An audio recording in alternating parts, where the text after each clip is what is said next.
Hello and welcome to Taking Your Business Digital 2, the second in a series of Google Hangouts on Air we started last week on just basically how people or companies can take their offline brand and business online and how to help themselves get found when people are doing searches for the products and services that they have. If you have a question on anything that's covered today, please use the hashtag TYBD2. And if you're on Twitter and ask me a question, and I will come straight back to you or as soon as I can. So, brief background on who Fourth Level Digital Media are. I'm Gus Ryan, and I started the company in September 2014. And we're just basically dedicated to helping people get themselves up online and help them get found then when people are searching for the products and services they have. Currently, we're working with a few clients, and we do things, anything from writing blogs to doing podcasts to social media account management and much more. Basically, we'll have a chat. We'll see how much we can do for you and or enable you to do as much as you can for yourself. Basically, we'll get the ball rolling through conversation anyway. Now, to start off, I'm just going to use a couple of the slides from last week's broadcast. Last week's broadcast was very basically the importance of digital marketing and the improvement in the digital economy and the size of it in the overall Irish economy, and it's with a view to how you can capture part of that rising digital spend. So, just in summary, in 2007, the digital economy was about nearly 3% of Irish GDP. Last year, it was, sorry, in 2012, it was 4.5%, and it's estimated to be about 20% by 2020, which is only 5 and a bit years away. And the size of it will be over 20 billion of 20 billion of Irish GDP in 2020. Are people spending online? Irish people spending online? Absolutely. Last year they spent 3.7, nearly 4 billion in 2013. But the sad news is that about 70% of that actually left the country. And there's only about 25% of small to medium enterprises online at the moment. Are Irish consumers active online? Well, we ranked 6 out of 46 countries for multi-screening. So what that means is in the evening you might have the telly on, but you also have your tablet or your smartphone not too far away from it, and you're using that as well. So whether you're searching things that you just heard on the telly, searching for the products you've just seen advertised on the telly, or just having a little nose around while you're watching Fair City, we are doing that, and we are actually one of the best countries at doing that multi-screening. 25% of Irish customers will leave a website if it's not mobile responsive. And what that means is if you see a website on your laptop and everything is there and it's big and it's beautiful, if you then say want to carry on your search on the bus or on the commute on the way home and you're using your smartphone, if a website doesn't snap to the size of the screen you're using, it's not mobile responsive. And if you find you're having to pinch the screen to, or not pinch it, the opposite to pinch, to expand the screen, to look at the links or to look at the drop down or to read what text is on the screen, the website is not mobile responsive. And we'll see a little bit later, this can put people off and you'll lose potential customers if you don't have a mobile responsive site. And nearly 20% of Irish smartphone users use their phone, or use their phone, I should say, in their last purchase. So it's here, it's real. If you're going to do it, you'd want to take it seriously because there is definitely an opportunity, and you can certainly get a jump on competitors, or you could make a jump for your business by getting involved in the digital economy now. It's still small, and it's expected to grow a lot. Don't take my word for it though. Have a look at what Google says about it. They have a fantastic tool called their consumer barometer, and you can use this for geographic regions. Obviously, Ireland is particular to this presentation, but you can do it for particular industries. Then you can do an overall, which I've done, but you could do it for particular industries. So if you're in insurance or engineering or the technology sector, you can get specific results for what people did online pertaining to your industry. And just as a broad kind of general discussion point, about 2/3 of the 3,000 Irish consumers surveyed used the web or online sources to help with their final purchase. So they went straight to the brand. They knew what they were buying. They went straight to the brand's website and had a look at it there. Or they went to the retailer's website where they can get the brand. They see what people are saying on social networks, and they have maybe look at demonstration videos or review videos online on YouTube, say, for example. There was more results than just these four, but these four account for 64%, nearly two-thirds of what the 3,000 Irish people surveyed did. Now, for people thinking, well, my shop is very much offline and very much in the real economy. Um, this I don't need any of this, or this is not relevant for me. Well, it actually is, because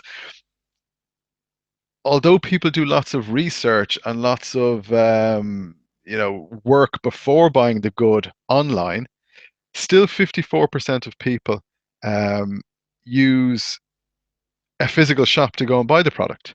So 83% of the 3,000 people surveyed used these four types of outlets, and over half of them was turning up in a shop to buy the good.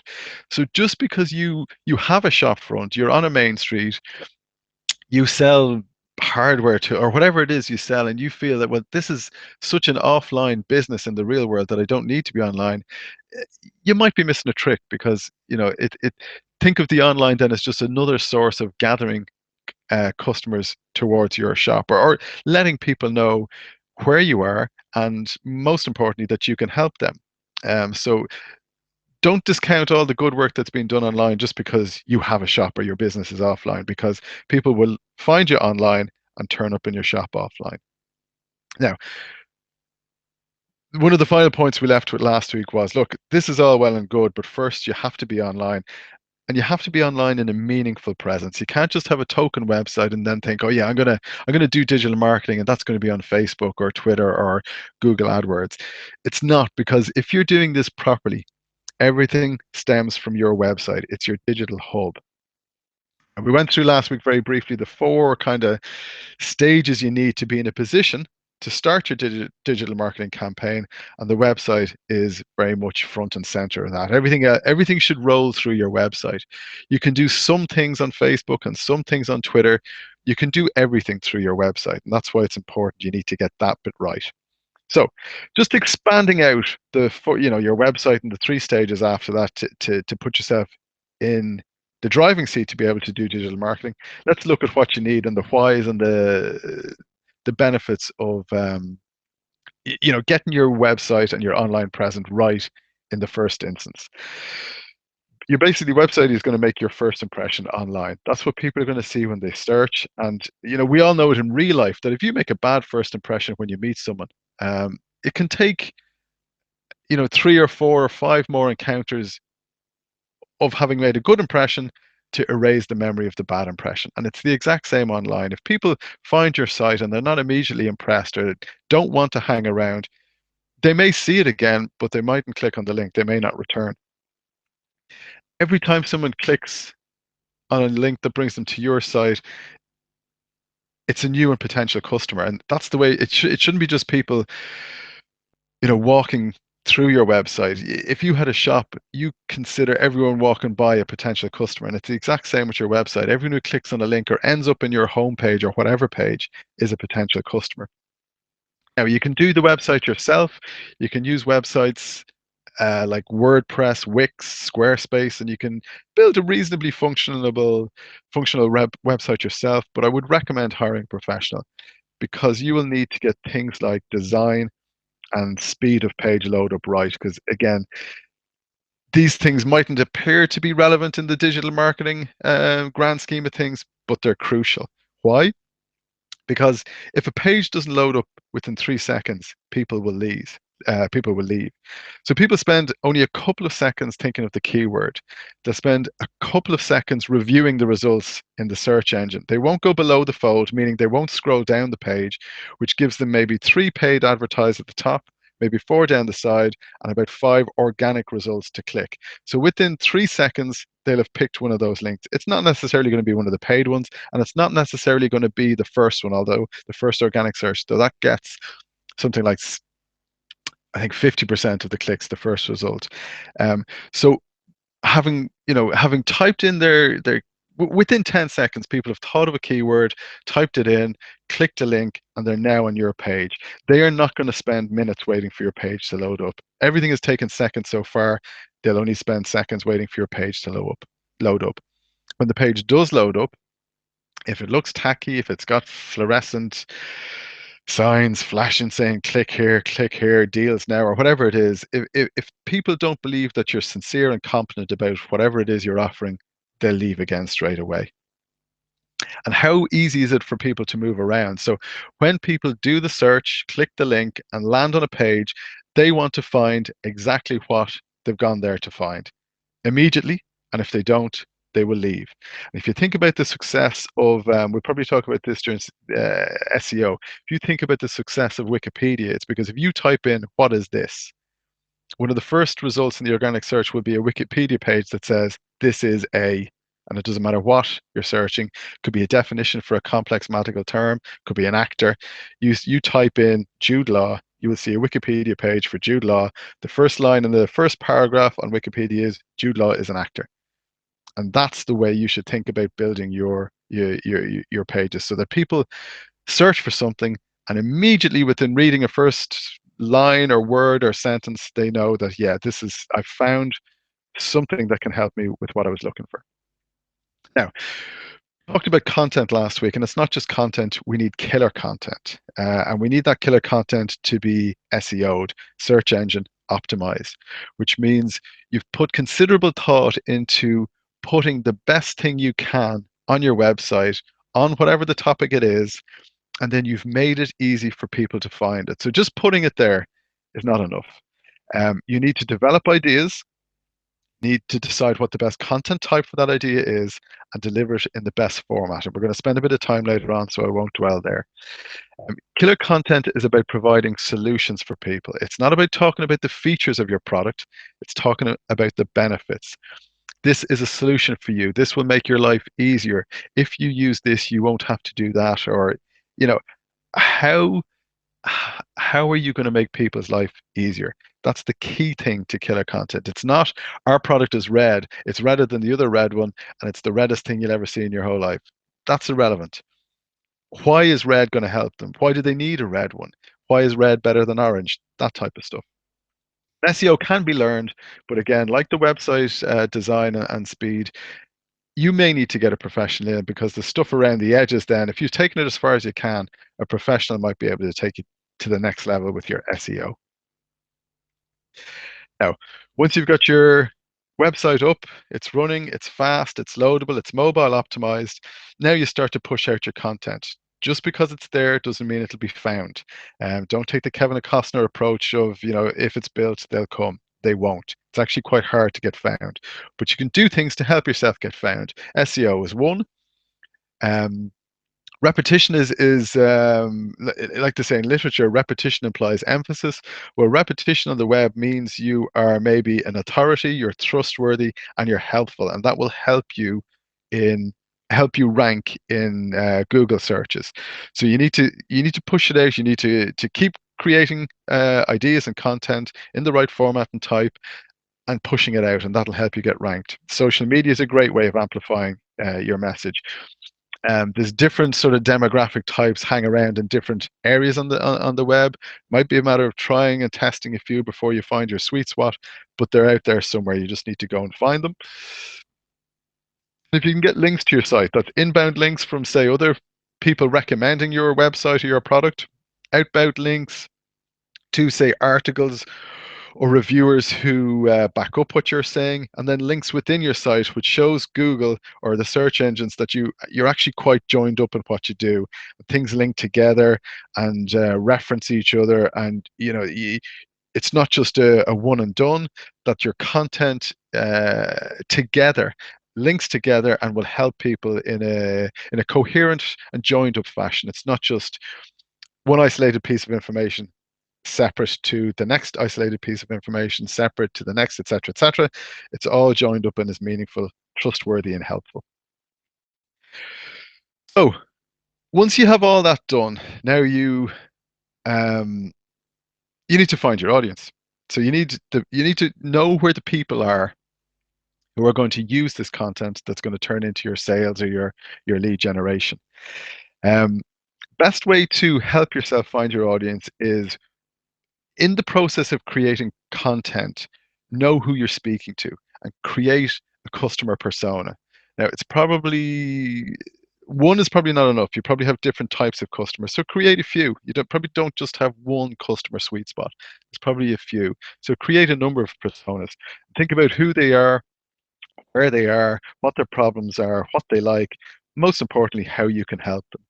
So if you're almost talking to an individual person, it might help you shape your content and your messages just a little better because you know you're targeting with this piece of content, you know you're targeting a stay-at-home mom who's got two kids, she's mid-30s, she used to be an office administrator, da da da, husband works long hours, and you speak to her. And then your other customer type might be a single male living in an apartment, a young professional, middle manager, etc. And you speak to him with other pieces of content. So it helps you form your killer content if you know exactly, maybe not exactly, but within a high with a high degree of consistency and confidence who you're talking to. It'll help you shape your content. Now, all of this has to have a purpose. It's not just for the sake of it. It's not just, well, the more I put out there, the more likely I'm going to get found. Not necessarily, because you might get found, but by the wrong people. So if you have objectives, you know exactly what you're trying to achieve, and then you can measure the success or failure of what you've done against these objectives. So is it brand awareness? Do you just want to get your name out there? You're trying to build up a social presence. Have you found there's a particular demographic or cohort that you're going after that's on a particular social network? Everything should be about lead generation because the more leads you have, naturally, the more sales you're going to get. Is it audience engagement? I do some work with radio stations. And if you think about it, like radio goes out and it's gone. Unless, in the days of the 80s, you used to be able to record on the old cassette recorders. You'd press play record and you could, record your radio station. Probably illegal, but anyway, that was the only way you could capture radio. Today, they're using podcasts. So radio goes out and it's gone, but not anymore because now the stations have the websites and they chop up their shows into sections and podcasts, and they can find out from the podcast who comes back to listen to that. Maybe you missed it, maybe you only got half the story.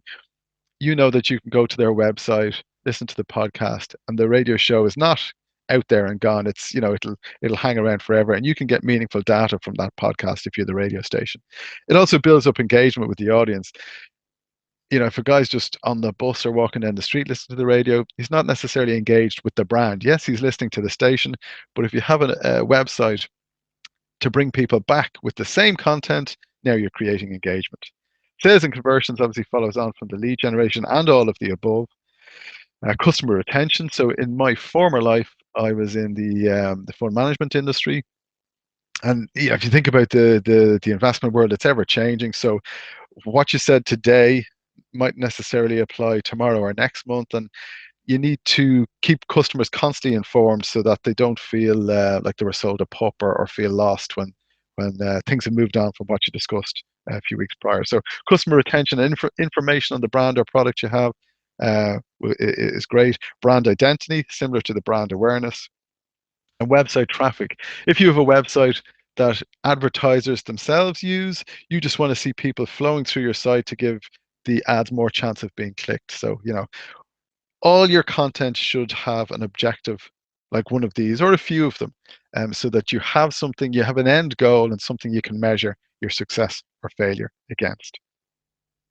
Now, creating a content plan and a rollout strategy. Lots of people in digital get bogged down with the digital bit. Now, you've probably realized that so far we've been talking about digital marketing and we haven't necessarily talked too much about the digital bit. Yeah, we've talked about the website, but we haven't talked about, pay-per-click ads or social media channels. That's because lots of the work, it's like the iceberg, it's 80/20. It's all we're talking about here is the bit of the iceberg that's under the water, the getting your website right, the creating the ideas, forming the content, finding the type of content we want to put out, and then the format and how we want to put it out. It's the last 20 bit is the bit where you amplify it and you actually you start spreading it around. So once we have our objective, so what are we going to do to get the content out? Well, HubSpot, which I'd recommend, is a great place to go and find lots of information about this. They think there's 5 types of content. These are the five best ways to get your idea across. You can do how-to type articles or videos, lists of things to do. Curated content is where you use content other people have created to back up your message. Thought leadership, naturally, as it suggests, is becoming a subject matter expert on the field you want to excel in. Newsjacking is where there's say, a news release on something to do with your product or service, and you basically take that to help promote your cause. So you use the bit of news, and then you add in a little bit about your product and how true this is, or how better it is, or how it would have solved that problem, and you push that out through content.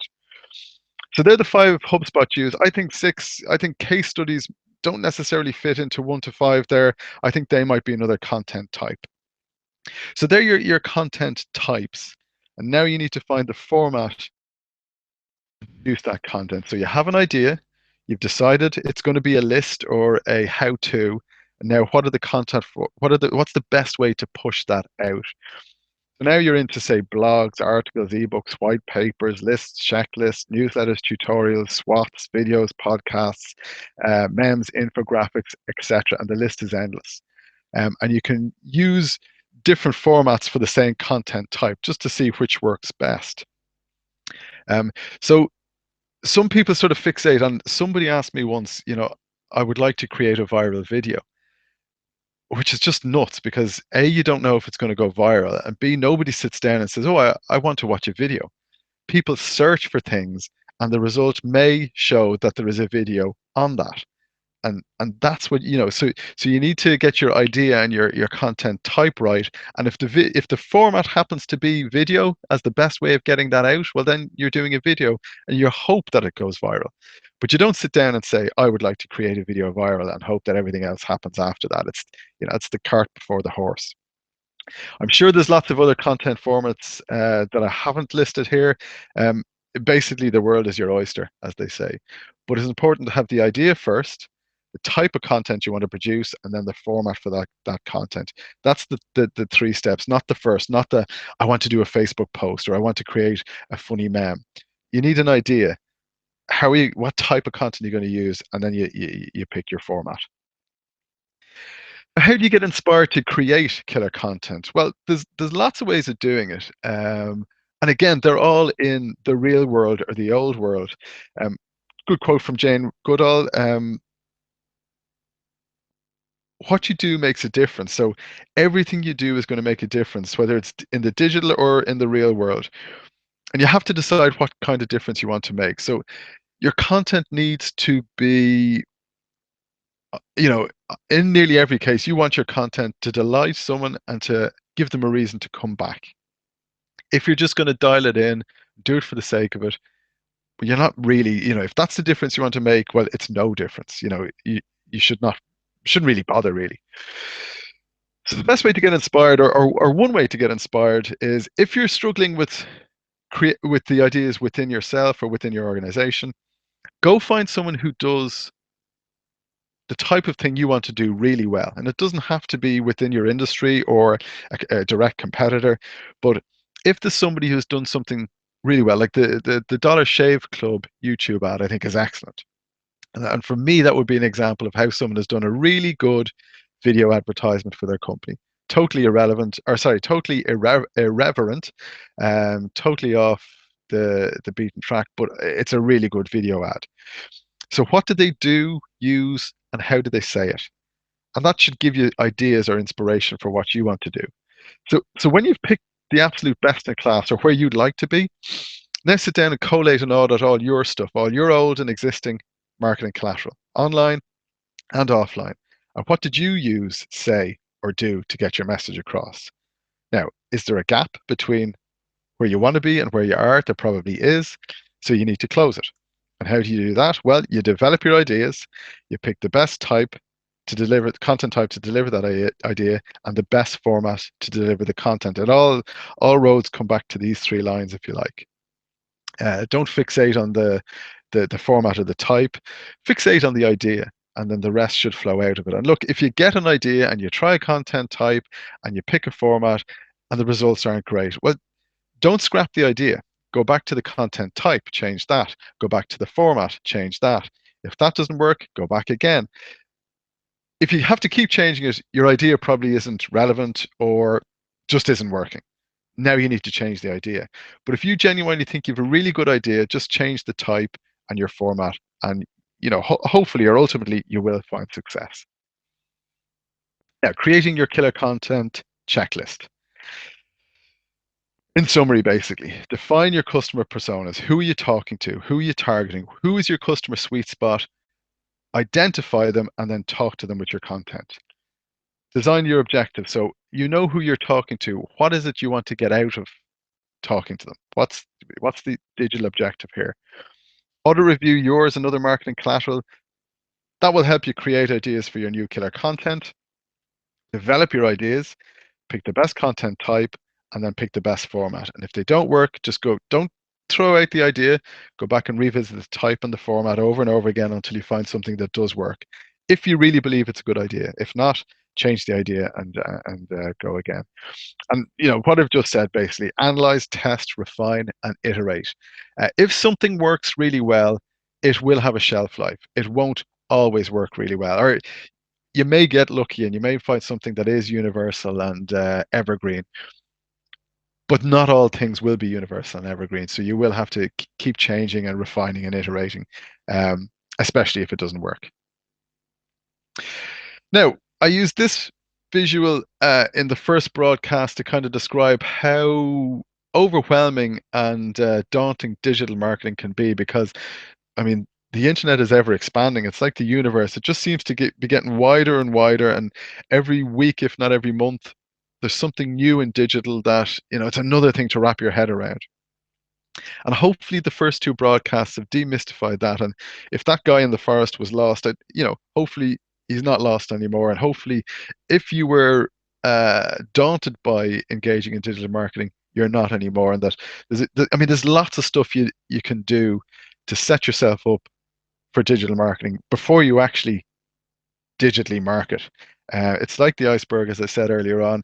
80% of it is underwater, and it's the tip of the iceberg that you see. And the tip of the iceberg is your digital marketing. Everything else you can do without necessarily turning on a computer. Thanks a million for your time and attention. I will probably be back next Friday with another aspect of digital marketing, hopefully following on from, or not hopefully, I will follow on from the two broadcasts so far. Please get in touch with me if you've liked what you've seen or if you think I can help in something you're doing. And don't forget to use the hashtag TYBD2 if there's anything you want to ask me about today's broadcast. Thanks a million for tuning in, and we'll catch you again next week.